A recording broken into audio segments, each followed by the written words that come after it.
Okay, so if you guys haven't heard, there is this project going on. There's this project that's being launched in Miawali. It's called the Namal Knowledge City, and our famous singer turned actor Ali Zafar is appointed as the ambassador for it. And it's very problematic. And first I'll tell you what Namal Knowledge City is. So it's basically in Miawali, it's there to provide education to people who can't have access to it or who don't have easy access to it. It has sports centers, malls, and all of that stuff, and labs and basically they claim to give you an academic experience, like an excellent academic experience, right? And this is why appointing Ali Zafar is problematic. A man who has been accused, and before I say that, I am not commenting on anything, I am not commenting on their case, I am not accusing anybody of anything, I am just stating what I know and have seen as a woman and as a person looking at everything that was happening, right? Appointing somebody who was accused of sexual harassment, A, sends out a message loud and clear that we do not care, we do not credit what you're saying, we do not validate your experiences. B, it's extremely insensitive to the victims that came out. We're not talking about a man who was accused by one woman. We're talking about somebody who was accused by several women. And the case went on for so long, and it's not like it wasn't public knowledge, right? And if you're going to keep giving these positions of authority and power to people who you should not be awarding or rewarding in any way, you're just giving out a message loud and clear that we do not care. Universities, schools, colleges are places where you're supposed to feel safe, where you're supposed to tell your students that whenever you come up with something, we are going to go over and beyond for you. You are not supposed to give these positions of power to people who are already accused of these things. You cannot do that. And the funny part is that the government appointed this man. So it's not just us, it's not just the celebrities, it's not just street harassment, it's not just the system, it's the entire system.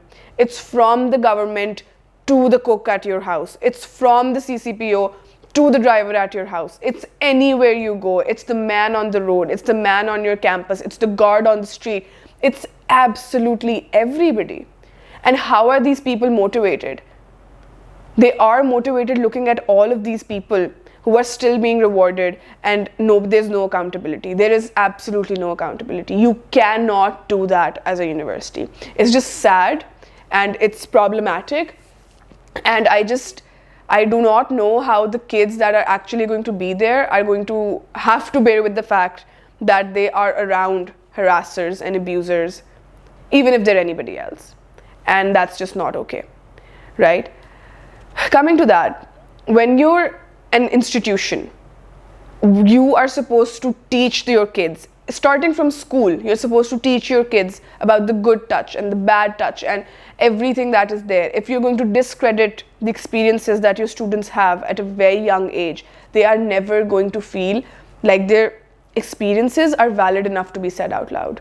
And I'm just not talking about people in schools and universities, I'll talk about campus harassment.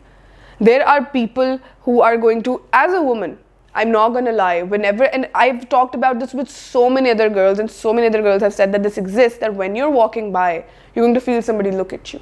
And they're going to go like this, and they're going to keep on looking at you, and even if you look back at them, they're not going to stop. They're just not going to. Because they don't feel like all of this is wrong. Because there is no accountability. Because people like that are being given positions of power, and nobody just cares. There's nothing. You go to a street, there's a man staring at you.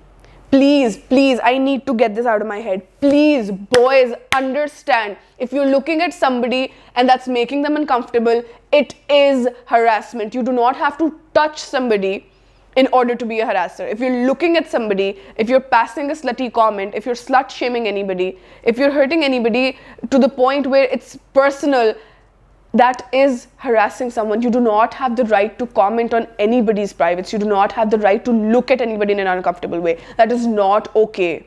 That is harassment. Stop telling people कि मैं तो सिर्फ देख रहा था, उसमें क्या होता है? If you are making anybody uncomfortable in any particular way, it counts as harassment. To counter this argument, by the way, I also want to talk about this.